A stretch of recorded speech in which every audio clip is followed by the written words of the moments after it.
pero antes de continuar con la clase, quiero que hablemos del proyecto La Última Entrega. ¿Listo?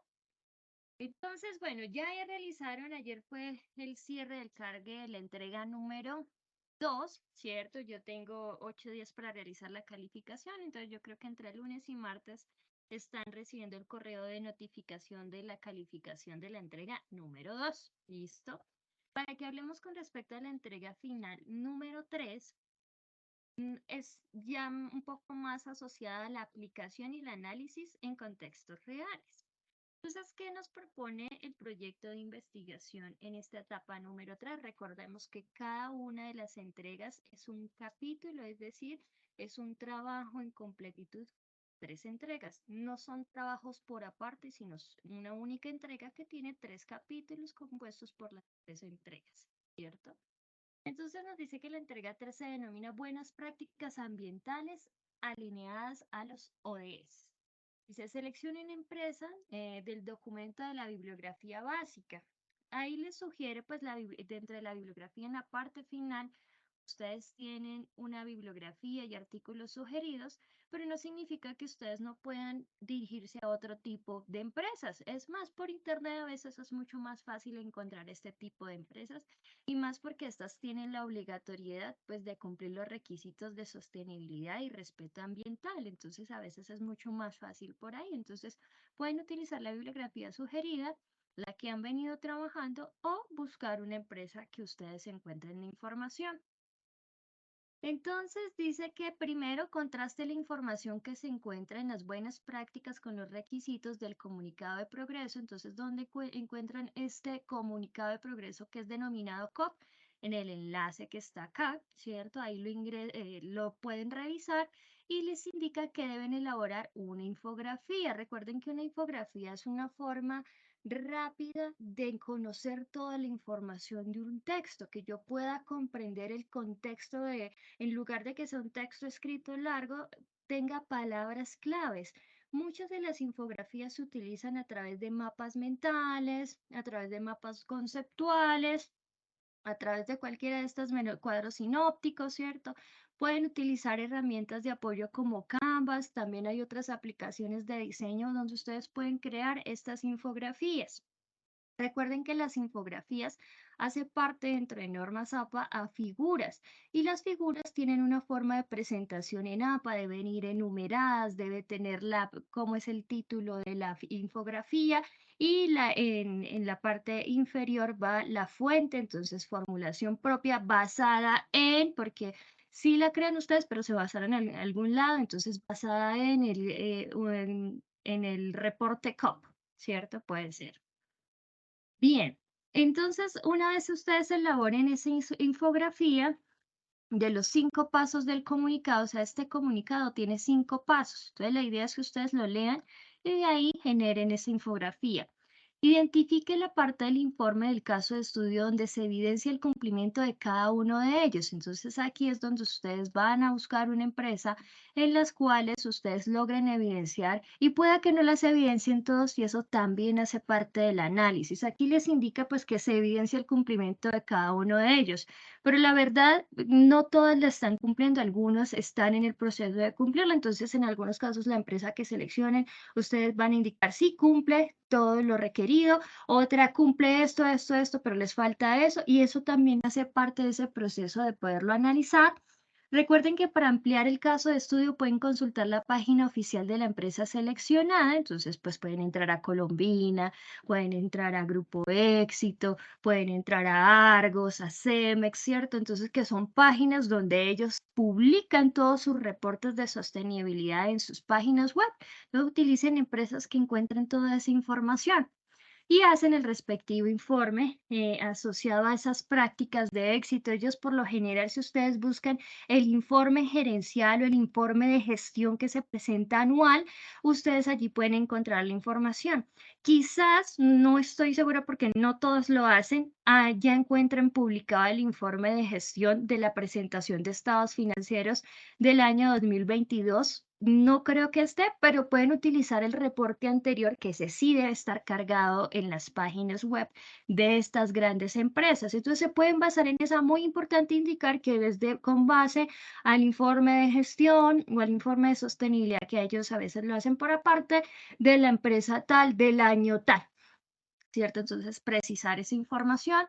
Con la información que han obtenido en la investigación, elaboren un video y esto es fundamental porque de esto que ustedes realicen acá, de la infografía de cómo está compuesto el comunicado, de verificar cuál es la empresa y si ésta aplica esas condiciones dentro de esos casos de éxito en términos de sostenibilidad y respeto ambiental, pues de ahí es donde ustedes van a tener los argumentos para poder hacer un video. Cuando dice un video gerencial se refiere a que sea un reporte corto, conciso y preciso. Se refiere a eso, no es que no se refiere a algo distintivo o a una figura en específica, sino a la precisión y contundencia que trae los reportes cuando se van a realizar. Mi sugerencia, hagan un guión, ¿cierto? Entonces, nosotros vamos a hablar dentro de los 5 pasos del comunicado.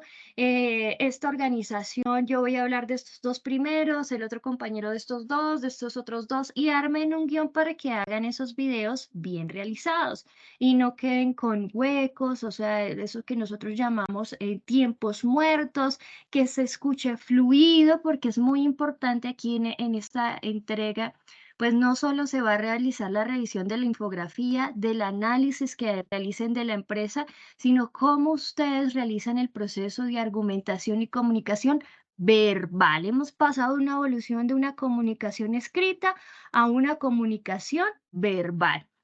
¿Por qué es tan importante hacerlo bien? Porque nuestro día a día como contadores es rendir informes, es comunicar, y no es por mensaje de texto, no es por correo. ¿Cierto? Es comunicar verbalmente. Y si nosotros no generamos esa seguridad al comunicar la información, pues lo que estamos generando es inseguridad en nuestros clientes y eso que genera perder clientes, ¿cierto? Entonces nosotros necesitamos desarrollar esas habilidades de comunicación. Entonces, por ello se generó esta actividad dentro de esta entrega final, que es la creación del video de 5 minutos donde expongan los aspectos más relevantes de esa investigación. Pueden relacionarlo con aportes que han hecho de su entrega uno, de su entrega 2. Todo está asociado e hilado precisamente para que ustedes tengan contexto y se les facilite la realización del video, ¿no? Muy importante acá. Las observaciones, cada integrante del grupo debe participar. Entonces, estudiante que no me aparezca en el video haciendo su presentación, que yo no lo vea, no lo escuche, pues no tiene calificación, ¿cierto? Muy importante, puede apoyar su presentación con material elaborado del proceso, como les decía. Pueden utilizar una presentación, sí, pero no me la llenen de texto. No quiero que me lean las diapositivas. No hay cosa más fea de un profesional contable leyendo los estados financieros. 2.566.666. Todo el mundo está leyendo el informe. ¿Qué queremos? Que no lo interprete. Esos 2 millones pertenecen a los pasivos de unas obligaciones a corto plazo que se adquirieron para cumplir una responsabilidad que teníamos. Cosas así, ¿cierto? Entonces necesitamos, es muy importante que ustedes desarrollen esa habilidad comunicativa. Entonces, muy importante ello. Aquí este procedimiento también es fundamental porque si yo no puedo acceder al video, pues no hay calificación. Entonces, deben subir el video a YouTube en alguno de sus usuarios y que quede público, porque si ustedes no lo dejan con permisos públicos, adivinen, su profesora no puede entrar a verlo. Ese enlace deben colocarlo dentro del cuerpo del trabajo. Entonces, ¿qué voy a encontrar en la última entrega? Voy a encontrar una infografía, ¿cierto? ¿Qué más voy a encontrar allí? El análisis y la relación con la empresa y si esta empresa que ustedes seleccionaron cumple los requisitos del Pacto Global, ¿cierto? ¿Qué más voy a encontrar? Un enlace al video. Eso es lo que corresponde a la última entrega. ¿Alguna pregunta, duda o inquietud?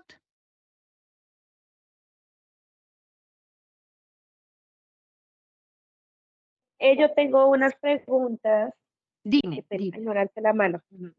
No te ¿Se preocupes, dale. pueden varias empresas o nosotros tenemos que enfocarnos en solo una? Pues y para realizar los facilidad 5 de puntos ustedes, pues es solo una. Tendrían que, pues aquí solo se les pide que analicen una, pero si quieren analizar más, no hay problema. Mejor. No, o sea, me refiero a que de pronto uno de los puntos no esté en una empresa y de pronto sí esté en otra, ¿no?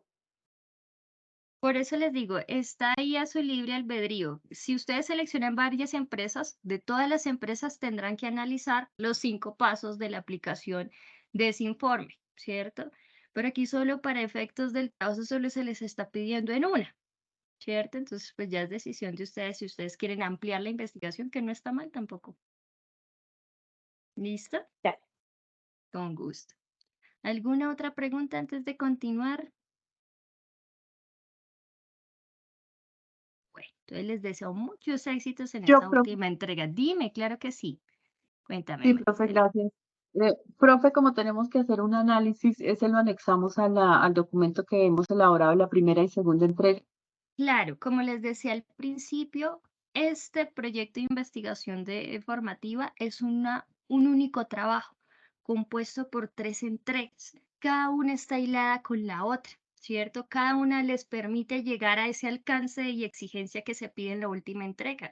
Lo que yo voy a encontrar en esa tabla de contenido es la entrega número 1, número 2 y número 3 en un único documento. Si ustedes tuvieron comentarios para corregir, entonces deben estar corregidas las entregas anteriores de acuerdo con los comentarios y su respectiva entrega final. ¿Listo? Listo, profe. Perfecto, Maricela. Listo, chicos. Entonces continuamos con nuestra clase. Lo último que habíamos visto era la determinación del estándar. ¿Y ahora qué hacemos con el estándar? Pues determinar variaciones, es decir, ya lo entramos a contrastar con la realidad. En esto, cuando nosotros lo entramos a contrastar con la realidad, pues obviamente es cuando ya estamos en el proceso de producción donde se determinan variaciones eficientes o deficientes, donde no toda eficiencia es buena, ni toda deficiencia es del todo mala, ¿cierto? Lo que siempre buscamos es cumplir el estándar. Siempre el objetivo es el cumplimiento del estándar, eso es decir, que estamos bien. Nosotros determinamos un estándar para los 3 elementos del costo, entonces de la misma manera se van a determinar variaciones para cada uno de los elementos, ¿cierto? Entonces entramos es a contrastarlo. Cuando hablamos en términos de reconocimiento, y cuando yo les diga reconocimiento, y cuando cualquier profesor de contaduría les hable de reconocimiento, se refiere a contabilización. La norma internacional en ninguna parte dice contabilización. ¿Cierto? Se refiere a reconocimiento, entonces por eso les coloco ahí entre paréntesis. Entonces, dentro de los costos estándar hay 2 metodologías de reconocimiento y está el plan parcial y el plan dual. Cuando hablamos del plan parcial, nos dice la definición que consiste en contabilizar en el CARDEX de materia prima a costo estándar y se registran las variaciones de precio en el momento de la compra. Es el que, digámoslo así, cuando una organización inicia la aplicación de los costos estándar como sistemas de control de costos es el método que se debería utilizar. Plan parcial, es decir, en el mismo momento se va determinando las variaciones. ¿Cómo hago el reconocimiento de los diferentes elementos de los costos en contabilidad? Lo hago en términos de estándares, ¿cierto? Del estándar que nosotros determinamos. Si nosotros determinamos el estándar de precio y el estándar de cantidad, pues vamos a reconocer. Si estamos hablando del estándar de precio, entonces el inventario se va a contabilizar en el estándar de precio y la variación va a estar registrada como una auxiliar de la partida principal, que eso lo hablaremos al finalizar de cómo se consolidan esas variaciones y qué efectos generan en la contabilidad y qué nos dice la norma internacional. Cuando hablamos del plan dual, es una metodología que lo uno no la sugiero mucho, pero ya en organizaciones donde ya llevan muchos años utilizando los costos estándares, ya llegan a un nivel de estandarización que son mínimas las variaciones. Y cuando esto sucede, pues uno les dice, bueno, ya ustedes tienen tan controlada su producción que ya pueden pasar a una metodología plan dual. O sea, es decir, ya no vamos a estar ahí en cada transacción determinando las variaciones, sino que vamos a hacerlo de manera periódica. Entonces, por eso nos dice, por el contrario, se lleva toda la producción a costo estándar, se determinan las variaciones de los 3 elementos y son reconocidas en las cuentas de producción. Entonces, se hace dentro de un proceso periódico, es decir, las determinamos bimestral. Al bimestre determinamos todas las variaciones, trimestralmente, semestralmente, según como se haya definido. En plan parcial vamos a estar determinando en el mismo momento la variación según la situación, ¿cierto? Entonces, durante todo el mes estamos siempre contabilizando en términos estándar. Esa es la gran diferencia entre las dos metodologías de reconocimiento. Entonces, recordemos que en nuestro primer momento estamos hablando de la materia prima. Y la materia prima nosotros analizamos dos momentos. El momento de la compra, que es el precio, y el momento del consumo de los materiales, que hablamos a través de cuando mandamos a producción los materiales. Y nuestro soporte es la requisición, que es el soporte en el cual el área de producción solicita la cantidad de materia prima que se requiere para producción. ¿Dónde vamos a estar encontrando también esta información? Un insumo fundamental. Siempre les hablo de que nosotros tenemos soporte, cada reconocimiento de tener su soporte claramente dentro de los procesos de costeo. Si estamos hablando de un sistema de costos por órdenes o un sistema de costos por procesos, la hoja de costos se convierte en la herramienta fundamental donde se reconocen y se cuantifican los tres elementos del costo. Entonces se convierte en esos insumos fundamentales. ¿Qué variaciones vamos a identificar en este primer elemento del costo? La variación neta de materia prima. Entonces, cuando hablamos de variación neta de materia prima, nos referimos a la cantidad y precio neteada. Podemos identificarlas de manera independiente, que es mi sugerencia de aplicarla porque es donde nos permite por lo menos generar un informe de mayor insumo para la organización. En términos de mano de obra también hay una variación neta en mano de obra y hallamos una variación separada en términos de tarifa o salario, perdón, y de eficiencia que está determinado en el tiempo de la mano de obra. Y en el tema de los costos indirectos de fabricación se hallan unas variaciones que las vamos a estar analizando, pero sin embargo no responde con las necesidades en términos de costos indirectos de fabricación. Bien. Entonces vamos con un primer ejemplo. Entonces tenemos acá que tenemos una producción real de 5.000 unidades, ¿cierto? Entonces, ¿aquí qué metodología estaríamos utilizando? ¿Plan parcial o plan dual? Si nosotros ya sabemos cuál es la producción real, significa que nosotros estamos implementando un plan dual, es decir, estamos hallando el estándar periódicamente. Entonces ya nos muestra que de acuerdo al informe de producción de esta organización nos indica cuál es el número de unidades producidas, nos muestra el estándar de cantidad, ¿cierto? Que ya sabemos cómo se determina el estándar de cantidad, tenemos el estándar de precio que ya sabemos cómo se determina el estándar de precio y nos muestra dentro del informe cuál fue el consumo real, es decir, dentro de ese análisis de la producción de estas 5.000 unidades se hizo un cierre del análisis de esas requisiciones de producción que se solicitaron y el consumo real de materia prima en este caso fue de 10.300 kilogramos. A un costo real, que ¿de dónde sale este costo real? Este costo real deviene de las facturas de compra de adquisición de estos materiales. Entonces, ¿cómo hallamos una variación neta? La variación neta nos dice que es el precio estándar por la cantidad estándar menos la cantidad real por el precio real. Entonces, si nosotros hacemos esa, cambiar las identidades por los valores específicos, ¿qué tendremos? Pues, ¿cuál es el precio estándar? 300 pesos kilogramos. ¿Cuántos son los kilogramos estándar? Entonces, si fueron 5.000 unidades, ¿cierto? Y bien sabemos que son 2 kilogramos para hacer una unidad, que es el estándar que nosotros establecimos. Entonces, ¿cuántos serían los kilogramos para hacer esas 5.000 unidades? Pues sencillamente 2 kilogramos por 5.000 unidades obtenemos los 10.000 kilogramos que tenemos acá. Y así es como nosotros obtenemos, voy aquí rayándoles un poquito. Obtenemos estos 10.000, que estos serían en términos de kilogramos, ¿cierto? Ahora esto menos la cantidad real y precio real. ¿Cuál es la cantidad real? 10.300 kilogramos por el costo real que se pagó efectivamente a los proveedores fue 290 pesos por kilogramos. Y nos dice que la variación neta corresponde a 13.000 pesos. ¿Y qué significa esos 13.000 pesos? Entonces, cuando es positiva es eficiente, cuando es negativa es deficiente. Pero les decía, no toda eficiencia es tan buena. Cuando nosotros la hallamos bajo el método dual, utilizar el mecanismo de la variación neta no es tan asertiva porque no nos dicen dónde fue el error, ¿cierto? ¿Nos genera una información para contabilizarla? Sí, y se va a contabilizar muy fácil. Las variaciones eficientes van en el débito y las variaciones eficientes van en el crédito. La eficiencia en el crédito, la deficiencia va en el débito. Y cuando estemos ahorita haciendo el asiento nos vamos a dar cuenta que cuadra perfectamente en el registro. Entonces, ¿qué podemos hacer para que esto nos permita generar un poquito más de insumo para el análisis? Separar las variables. Recordemos que si estamos hablando en términos de materia prima, nosotros analizamos la variación de precio y la variación de cantidad. Entonces, este es el mismo ejercicio, pero separando las variaciones. Entonces, ¿cómo se determina la variación de cantidad por separado? Tenemos la cantidad estándar menos la cantidad real por el precio estándar. Y tenemos la variación de precio, que es el precio estándar menos el precio real por la cantidad real.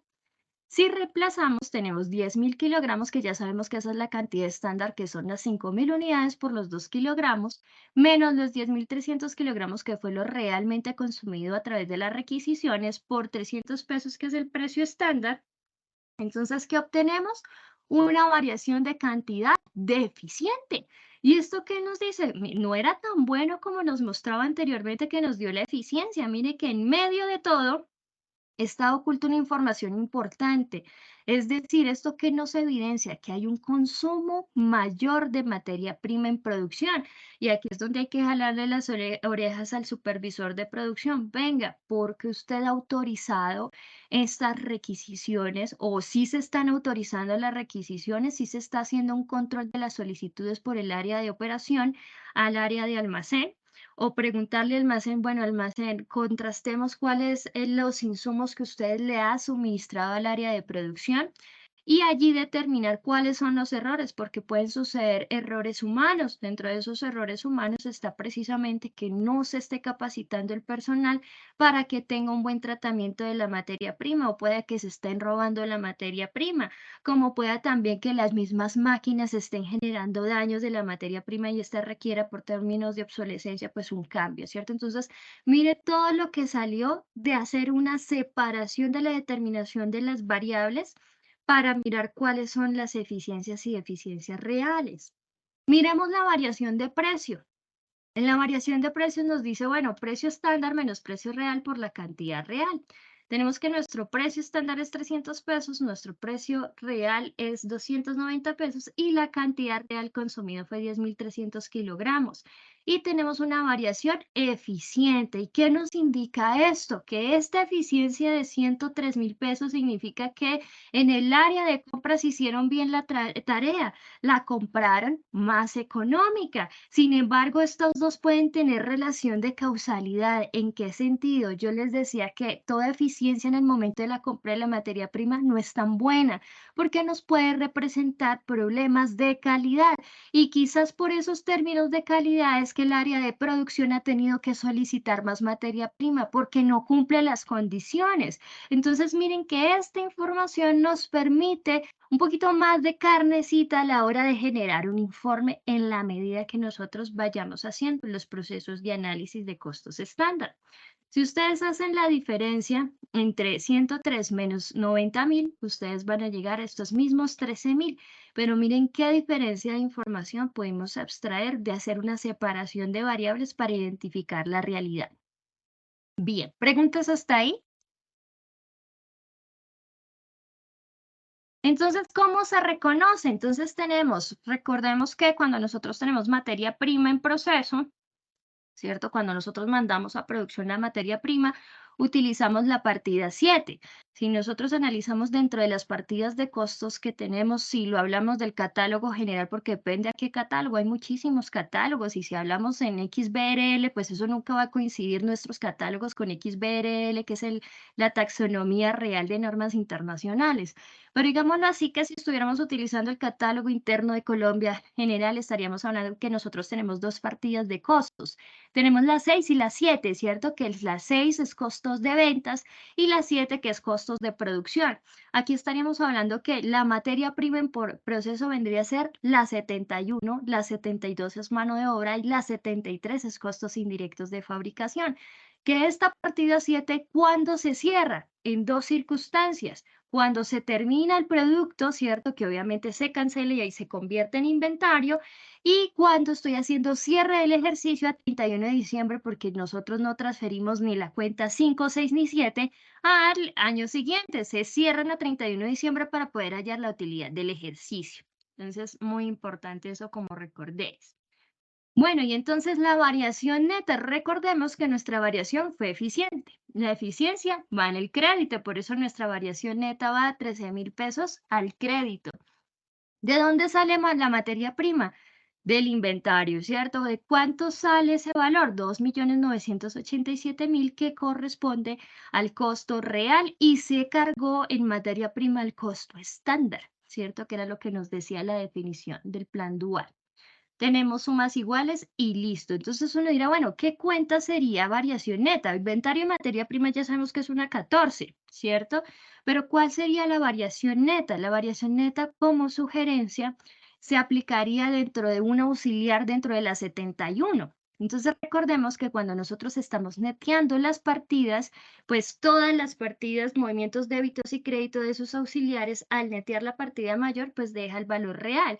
Entonces, ¿qué va a suceder? Si yo tengo 3 millones que se mandó al débito dentro de la producción y su auxiliar dice que son 13,000 al crédito, ¿qué va a suceder en la realidad? Pues va a quedar el valor real, no va a generar un impacto porque esto no lo podemos llamar ni ingreso, porque no es un ingreso, no constituye definición de ingreso con el marco conceptual, ni cuando sea una deficiencia es un gasto.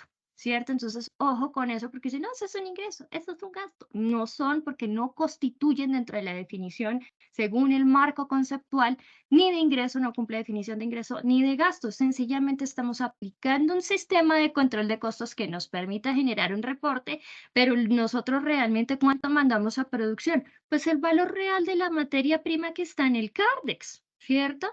¿Qué estamos haciendo en la revelación del reconocimiento? Sencillamente en la auxiliar muestro que hay una variación y si yo quiero generar con la auxiliar de variaciones, pues lo puedo hacer. Genero libros auxiliares y me salen súper chéveres. Pero si yo voy a presentar estados financieros, no me va a dar un dolor de cabeza sacándome un ojo para netear la partida, porque como la tengo en el auxiliar, pues al netear la partida de materia prima en proceso, la 7105, pues que voy a tener el valor de 2,987,000, que es lo real. ¿Listo? Muy importante eso. Entonces vamos con el siguiente caso para ponerlos a pensar un poco. Dice aquí, una empresa desarrolladora de software y creadora de robots para la industria cinematográfica necesita para culminar su proyecto un microchip.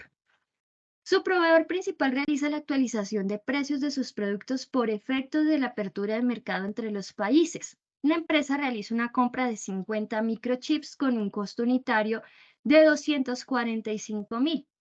A continuación se presenta el estándar. Entonces nos dice que para hacer un robot de grabación, el estándar de materiales son los siguientes. Se necesitan 5 sensores, un microchip y 100 tornillos. ¿A qué precio?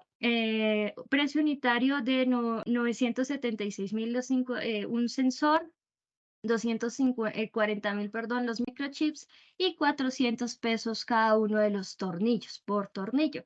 ¿Qué está sucediendo acá? Lean el caso nuevamente y quién me puede interpretar qué es lo que está sucediendo. ¿Qué le dirían ustedes al gerente, cierto? ¿Qué reportarían ustedes en su informe?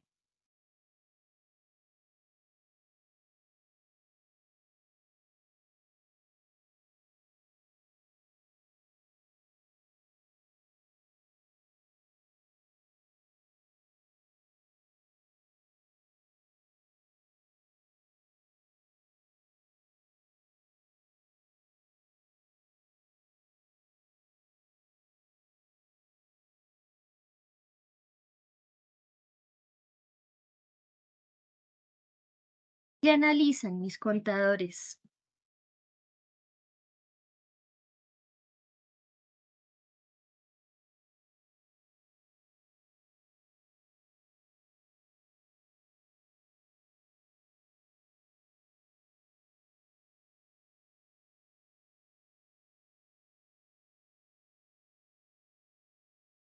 Nadita, bueno, entonces continúa y les dejo entonces de tarea. Vamos entonces con la mano de obra. Señora, ¿Sí me están poniendo atención?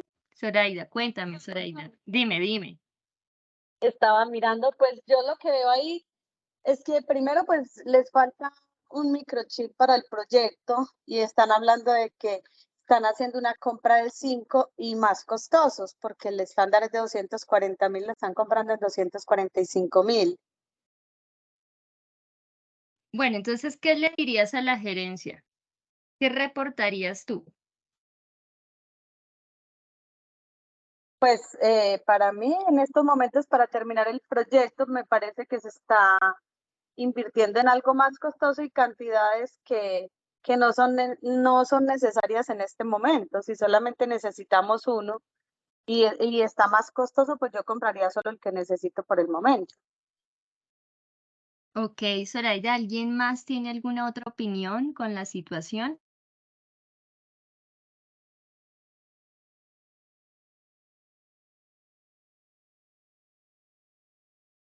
Bueno, Zoraida toca un evento muy importante dentro del caso. Es el número de compras que realizaron. Ella interpreta que se necesita solo un microchips para realizar un robot y lo que necesitan es ensamblar uno, ¿cierto? Entonces, ¿por qué hacen una compra de 50 microchips? O sea, ahí ya empezamos a tener un problema en el área de compras, en el análisis de adquisición. Pero algo que dices tú, Zoraida, que se compra 245.000, solo se compró 5.000 pesos por encima del estándar, pero no han analizado qué les dice la empresa. La empresa dice que hizo una actualización de precios de sus productos por efectos de la apertura de mercados.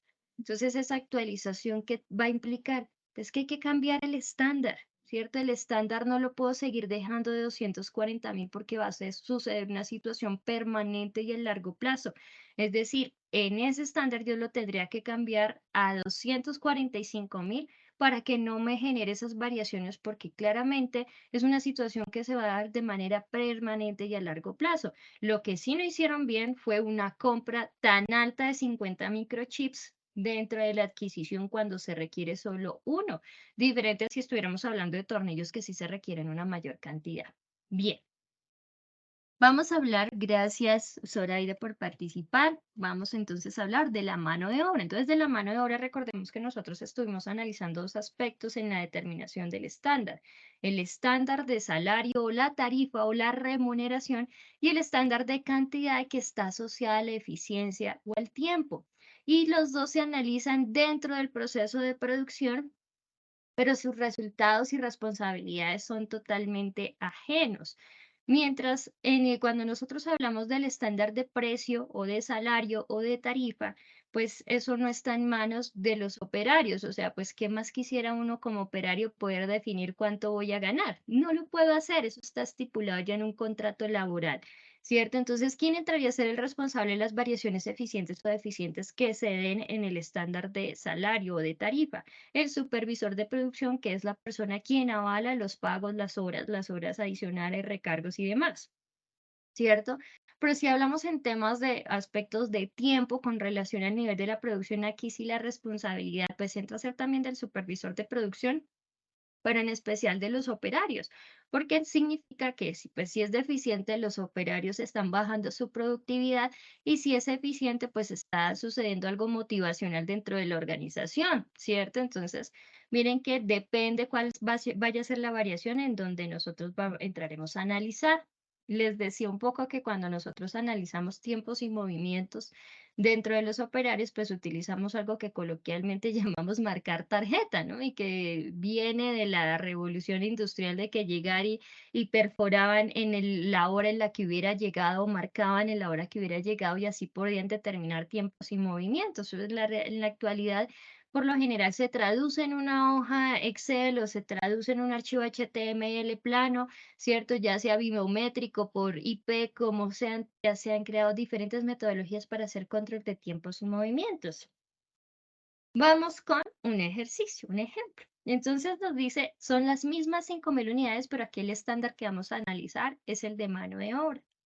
Entonces nos dice que la producción real es de 5.000 unidades, el estándar de eficiencia, entonces estamos hablando del tiempo, es decir, para hacer una unidad se requiere 1.5 horas por unidad. el estándar de tarifa, o sea, lo que cuesta la mano de obra, que ya sabemos cómo es que se determina, para poder hacer una unidad es de 300 pesos por hora hombro. El consumo real, ¿de dónde saco el consumo real? Este tiempo, pues lo saco de esa famosa hoja de tiempo, de control de tiempos y movimientos. De ahí es donde sale el tiempo real de producción en un periodo dado. Y la tarifa real, pues ¿de dónde sale? De la nómina, ¿cierto? Ya sabemos cómo hacemos la determinación en términos de nómina, todo lo que corresponde a salario neto pagado, más la carga prestacional, más todo lo que corresponde a parafiscales que haya en lugar y demás, todo eso constituye costo y de ahí es donde se determina el valor de la hora dentro de un operario, pero este es el real, es decir, lo que efectivamente se pagó en nómina, ¿cierto?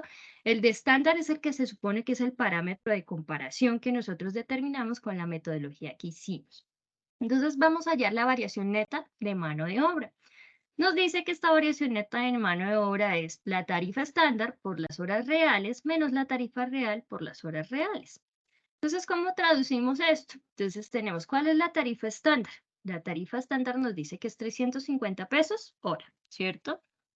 ¿Cuánto nos corresponde en términos de horas estándar? Entonces, si nos dice que son 5.000 unidades y que para hacer una unidad el estándar es 1.5 horas por unidad, pues 1.5 por 5.000 unidades nos da 7.500 y esto sería horas, ¿cierto? Bueno, es difícil escribir. Menos lo real. Entonces, ¿cuánto es tarifa? Aquí no importa el orden de los factores porque es una multiplicación. Entonces, pues si fuera tarifa, entonces sería 403 por 742 horas, 403 pesos. Como lo tenemos en la fórmula, sería 403 por 720, pero recuerden que el orden de los factores aquí no altera ese resultado. Entonces, ¿cuánto obtendríamos de variación en mano de obra? Tendríamos una deficiencia de 365.260.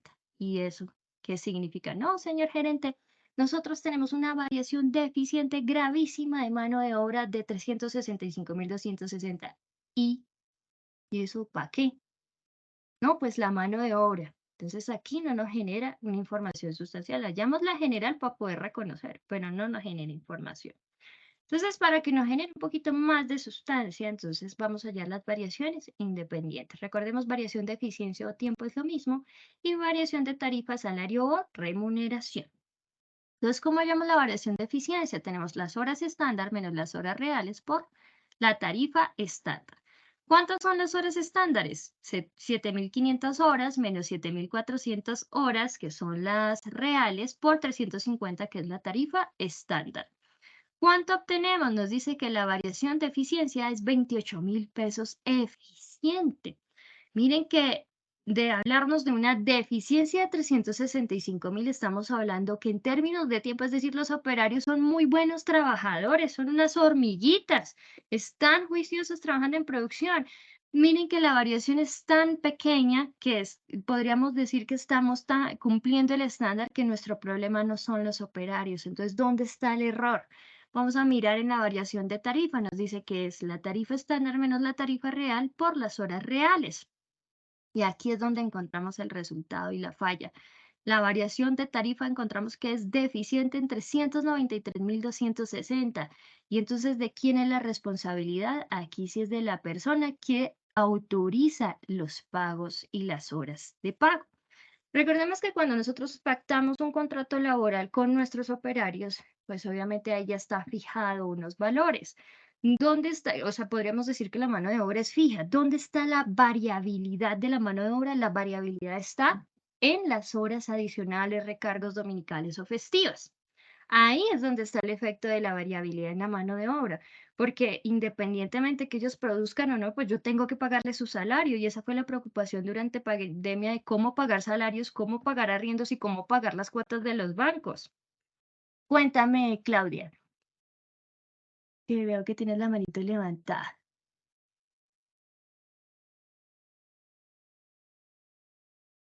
Bueno, mientras Claudia activa su micrófono, entonces les voy hablando, ¿cierto? Entonces, tenemos un contrato laboral pactado. Nosotros no le pagamos por unidad, ¿cierto? La variabilidad son esos valores adicionales compensatorios que se dan, ya sea en términos de hora o sean en términos de esos factores de productividad. Si usted produce más, le voy a dar una bonificación adicional. Claudia creo que no pudo activar su micrófono, entonces vamos con la pregunta de Jenny, que también veo la manito levantada. Sí, yo tengo una pregunta. Dime. ¿Por qué si 350 vale la hora hombre, ellos le ponen la tarifa real 403? Luego eso no es un valor fijo. No, por eso te digo, ¿por qué subió? Eso fue de la nómina real. De la nómina real, cuando tú realizas todo la nómina donde tú colocas las horas adicionales, los recargos dominicales o festivas, todos esos valores van incluidos allí y recordemos que eso constituye costo para el empleador, lo que genera un aumento en el costo normal de la hora. Nosotros, ¿cómo determinamos el estándar? ¿Se acuerdan cómo determinamos el estándar? Con todas las variables. No, que no va a trabajar el domingo, que no va a trabajar los dominicales ni festivos, que una rotación promedio de incapacidades de tantos días y así hallamos los días netos hasta llegar al estándar del costo de la hora bajo todas las posibles condiciones, ¿cierto? Entonces, ¿qué pasa acá? En la nómina de este mes, donde se ha analizado esta producción de 5.000 unidades, en esa nómina se pagó de más. Entonces, ¿cuál es la razón de ser? Cuando yo pago de más significa que debió haber dado una mayor productividad y no fue así. Por eso esa variación es deficiente. ¿Y quién es el que autoriza las horas extra dominicales, festivas, recargo y todo aquello? Lo autoriza el supervisor de producción. Entonces, aquí, ¿quién debe hacer los descargos? Porque si uno mismo se autorizara las horas extra dominicales o festivas, pues yo creo que uno se dedicaría a programarlas, ¿no? Pero no es así. Entonces, el supervisor de producción tiene que ser llamado y una de las partes de nuestro informe va a ser, pues, se sugiere hacer el requerimiento al supervisor de producción para que dé los descargos de los respectivos pagos adicionales y su relación con la producción. ¿Por qué dio una autorización de esos pagos si no había lugar? El nivel de la producción se hubiese mantenido con el mismo costo, hubieran mantenido la producción, igual la producción está siendo eficiente, pero se está pagando unos recargos que generan unas implicaciones de costo y yo no le voy a, o sea, si a mí me varía el costo, yo no le voy a variar el precio al cliente, ¿cierto? Hay que se entra a asumir, pues entra a disminuir el margen de utilidad. ¿Y a qué gerente o a qué representante legal o a qué asamblea le gusta que le bajen el margen de utilidad? A ninguno. Entonces, un jalón de orejas muy fuerte al supervisor de producción por dar autorización sin hacer una debida planeación.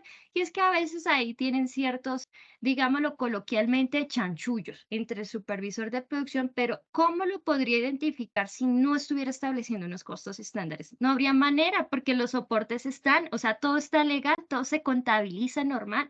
Solo hasta que establezco un estándar es que entro a darme cuenta de estas sorpresas que cuando determina la variación neta no la puedo identificar en dónde fue lo eficiente o deficiente. ¿Listo, Jenny? No sé si a Claudia le respondí Sí, señora. la inquietud, entonces por el chat también puedes hacerme la pregunta allí. ¿Listo? Bien, nice. Vamos entonces con el último elemento de, el reconocimiento. Entonces hablemos que vamos con la 72, que es mano de obra en proceso. ¿Qué vamos a llevar en mano de obra en proceso? Recordemos que lo llevamos en términos estándar. Y la variación neta entraría a ser un auxiliar de la 72, como es una variación deficiente, va en el débito, pero ¿cuánto es lo que realmente yo voy a pagar? ¿Cierto? Que esa sería una partida del pasivo. Salarios por pagar, que es lo de la nómina a los operarios. Pues lo real, lo de la nómina, yo no les voy a pagar menos. Que se hayan excedido, pues ya es una responsabilidad del supervisor. Pero lo que ya está ejecutado y aprobado y presentado en nómina, pues yo no lo puedo reversar porque eso me genera implicaciones en la planilla de seguridad social, me genera implicaciones en la determinación de las prestaciones, las provisiones y respectivas laborales, todo lo asociado a beneficios empleados. O sea, eso quedó como quedó, ¿cierto? Pero entonces la variación se genera dentro de un auxiliar que nos permite tomar esas decisiones. Bien, ¿Qué pasa con los SIF? Yo digo que los SIF son como el patito feo de los costos estándares. O sea, vimos la machera con materia prima y mano de obra, pero cuando nosotros miramos los costos indirectos de fabricación, yo les decía que ellos son como una bolsita mix. ¿Por qué? Porque en los SIF nosotros llevamos los materiales indirectos. En los SIF llevamos mano de obra indirecta. En los SIF llevamos servicios públicos, llevamos depreciaciones, mantenimientos y todo lo que considere costo de producción que no es materia prima ni mano de obra.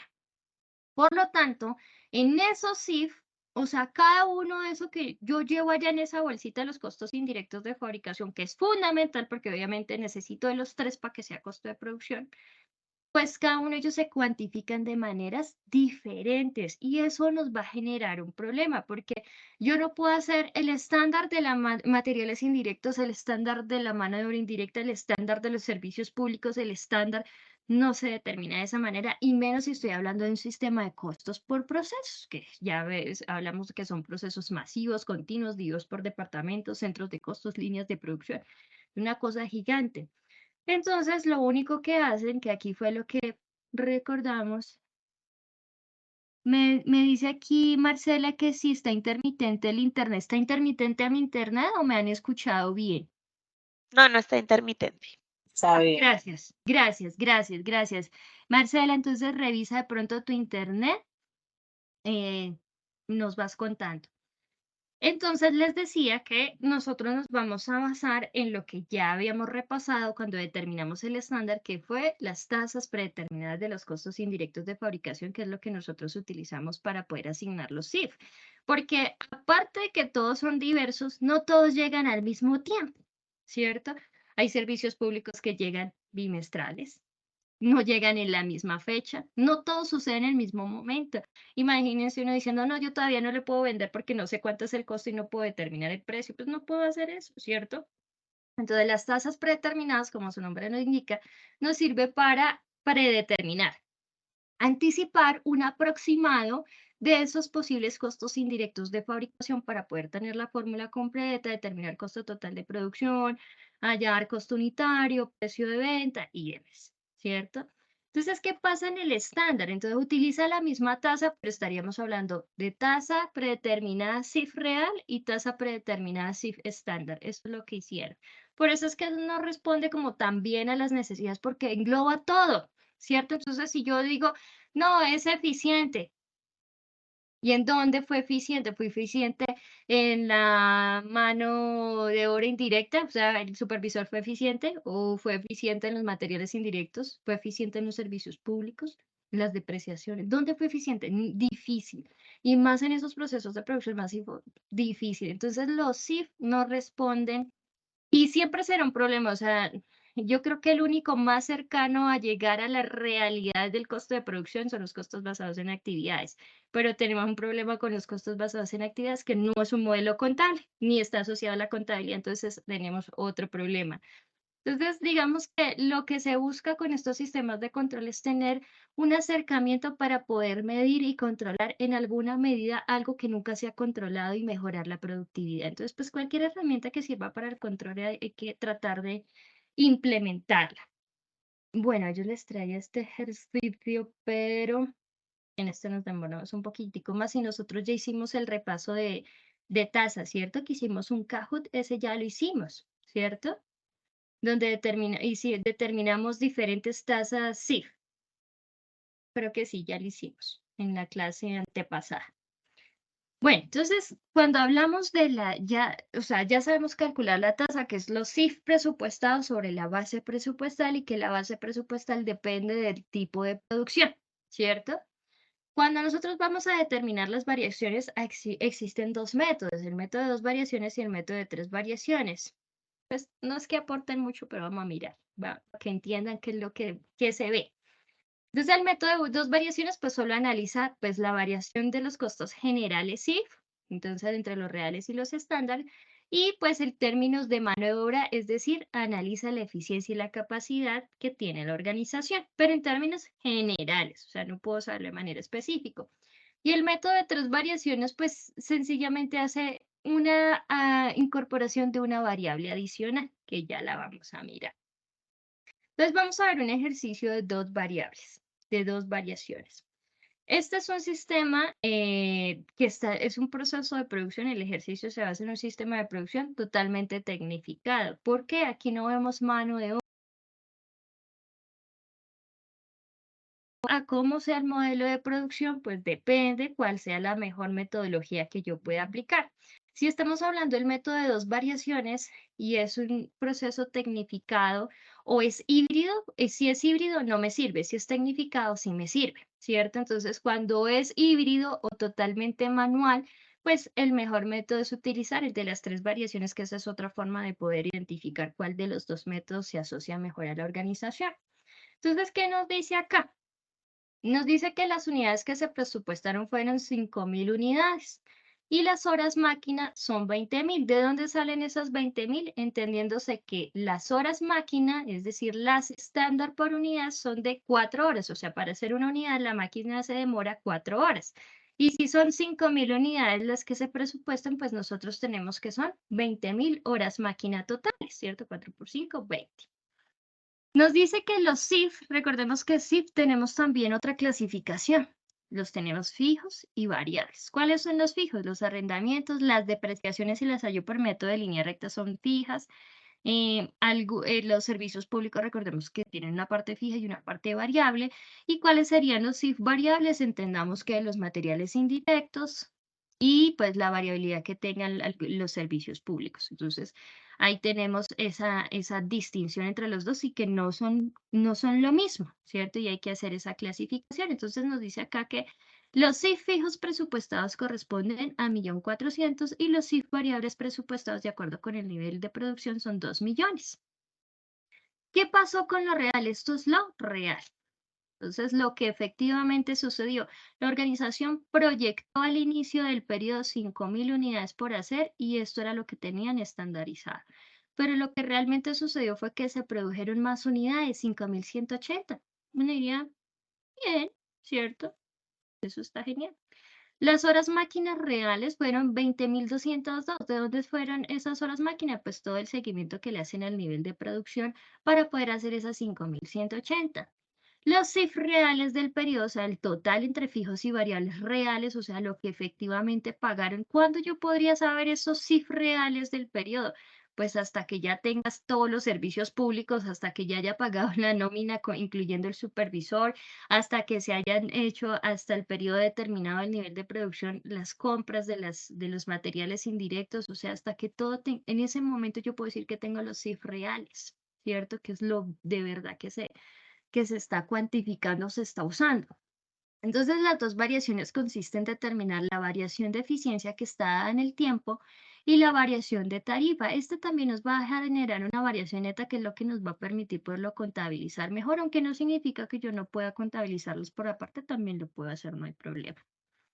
Para poder llegar a estas variaciones de eficiencias o de tarifas, tengo que hallar una tasa CIF estándar que les hablaba y una tasa CIF real.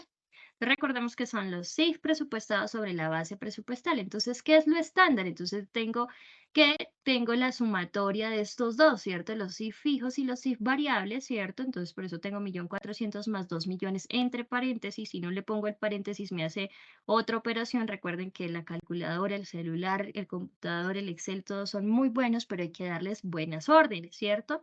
Y por orden de los operadores se aplican primero las divisiones, las multiplicaciones, después las sumas y las restas. Entonces, por eso son tan importantes los paréntesis. Entonces, el numerador, que son los CIF estándar, dividido en este caso, la base presupuestal está en horas máquina porque es un proceso tecnificado donde tenemos que el estándar es 20.000 horas, ¿cierto? Nos indica acá que nuestra tasa CIF estándar es de 170 pesos hora, es decir, por cada hora de producción yo voy a llevar 170 pesos como costos indirectos de fabricación. Eso es lo que significa. ¿Cómo hay una real? Pues cuando ya tenga todos los CIF reales dividido en las horas reales y aquí tenemos que nuestra tasa real CIF corresponde a 171 pesos por hora máquina. Es decir, lo que realmente se llevó por hora fue 171 pesos y ahí empezamos a tener una diferencia, ¿cierto? Vamos allá a la variación de eficiencia con estos datos. La variación de eficiencia o variación de tiempo es igual a las horas estándar menos las horas reales por la tasa estándar. ¿De dónde salen las horas estándar? Entonces, tenemos que, si son lo que realmente se produjo, ya no puedo decir que son 20.000 horas, porque lo que realmente se produjo fue ¿cuánto? 5.180. Pero sabemos que nuestro estándar por unidad es de 4 horas, ¿cierto? Entonces, 4 horas por 5.180 tenemos nuestro horas estándar menos 20.202 que fueron las horas reales que tenemos de horas máquina por la tasa estándar, que fue la que acabamos de hallar, que fue 170 pesos por hora, y nos da como resultado que la variación de eficiencia es 88.060 pesos. ¿Qué significa? Fuimos eficientes, las máquinas son eficientes en producción. Vamos con la variación de tarifa. La variación de tarifa, tasa estándar menos tasa real por las horas reales. Tengo 170 pesos, que es la tasa estándar, menos 171, que es la tasa real, por las horas reales de producción, que fueron 20.202 para hacer esas 5.180, donde tenemos una variación deficiente de 20.202. Es decir, nosotros pagamos más en términos de horas máquina por hacer este nivel de producción. O sea, la variación, independientemente que se produjera más unidades, en términos de tiempo fuimos eficientes, pero en términos de lo que se debió incorporar en efectivo para poder cumplir con los requisitos de la producción, fueron superiores, ¿cierto? Entonces, cuando nosotros hallamos la variación neta, la eficiencia menos la eficiencia, perdón, tenemos una variación neta de 67.858. Pero ¿en dónde fue la deficiencia? Aparte de decir que está determinada en horas máquina, no podemos saber en dónde es específicamente. Por eso es que les digo que en términos de costos estándar, los CIF no son tan buenos, ¿cierto? O sea, nos dice, sí, fue una variación de tarifa, se pagó más. ¿En qué? El tema me pregunta, determinación de variaciones en los 3 elementos del costo. Cuando hablamos del método de las 3 variaciones, entonces se suman 2 variaciones más y a una deficiencia, que es la del presupuesto y la de capacidad instalada. Entonces vamos a hallar la primera variación bajo el método de las 3 variables. Entonces tenemos la variación de precio-gasto. Entonces, ¿cuánto se pagó real con lo que se tenía estandarizado? Entonces, por eso tenemos CIF presupuestados estándar menos los CIF reales. El ejemplo, la organización establece para el mes de agosto tasas predeterminadas para el cálculo de su CIF estándar.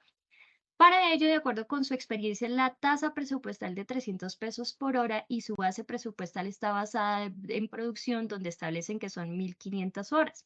Al finalizar agosto, observan que los CIF reales corresponden a 435.000. ¿Qué pasó? Entonces vamos a mirar. Los CIF presupuestados fueron 450.000. ¿De dónde sale? Son 300 pesos la hora y las horas que se establecieron estándar, que fueron 1.500 horas. Entonces de ahí obtenemos los 450.000. Y lo real que se consumió en el periodo de CIF generales, sin saber específicamente qué fue 435.000. Entonces tenemos una variación eficiente. ¿En dónde? No sabemos, pero los CIF fueron eficientes. Entonces esa es una variación. Variación de eficiencia, que esa es una de las que utiliza tanto el método de 2 variables como el método de 3 variables. Entonces, ¿cómo se determina acá? Entonces tenemos las horas estándar menos las horas reales por la tasa. Vamos con el mismo ejemplo, es la misma organización, son 1.500 horas en el mes, la producción real se demoró 1.560 horas, la tasa presupuestal estándar es de 300 pesos por hora y los CIF reales correspondieron a 435.000. Entonces tengo que las horas estándar fueron 1.500, 1.560 fueron las reales por 300 pesos, que es la tasa estándar. Es decir, que nuestra variación de eficiencia fue de menos 18.000 pesos, fue deficiente. O sea, en términos de tiempo fuimos deficientes. ¿Por qué? No sabemos por qué. O sea, solo sabemos que es deficiente. La variación de volumen y dentro de las últimas variaciones, aunque ahorita les encimo otra, que es las de volumen, que esto es lo que mide la capacidad instalada dentro de la organización, tenemos las horas estándar por la tasa menos los CIF reales. Entonces, es la misma información que tenemos, o sea, el mismo ejercicio basado en las 3 variables. Tenemos que son 1.500 horas, las horas estándar por 300 pesos que es la tasa, menos 435.000 que fueron los CIF reales. Tenemos una variación de volumen de 15.000 eficientes. O sea, en términos de capacidad instalada estamos bien, que es lo único que podríamos decir. Entonces, ¿cómo se contabiliza? Entonces ya vimos que nosotros contabilizamos en términos estándar. Las variaciones van en auxiliares. No podemos decir que una eficiencia es un ingreso y una deficiencia es un gasto, porque no cumplen requisitos de definición, sino van dentro de las auxiliares para generar los informes respectivos. Muy importante leer la NIC 2 de inventario sobre lo que nos indica con respecto a los costos estándares. Y con esto hemos finalizado nuestro tema de costos estándares y la próxima sesión hablaremos de costos ABC, ¿listo? O Activity Basic Costing. Mis estimados estudiantes, muchísimas gracias. Nos vemos dentro de 8 días. Profe. Bueno, dime, Profe, una pregunta final. señor, claro que Respecto al trabajo que no puede estar al comienzo, la tercera entrega, la empresa debe ser distinta a las 5 que trabajamos en la primera entrega, ¿verdad? Bueno, la verdad es que ahí dice que distinta, pero es que para buscar más es donde encuentren la información, que ojalá tenga la página web, que ustedes puedan mirar los informes gerenciales y demás. O yo no les voy a poner problema en una de esas organizaciones. Si tienen lo que se solicita en la entrega, que lo expliqué al principio de la sesión. Si tú miras la grabación ahorita, les expliqué en detalle cómo hacer cada una de las etapas y lo que voy a entrar a revisar. ¿Listo? Sí, algo alcancé a entender de eso es que se deben conseguir los estados financieros y el informe sostenible.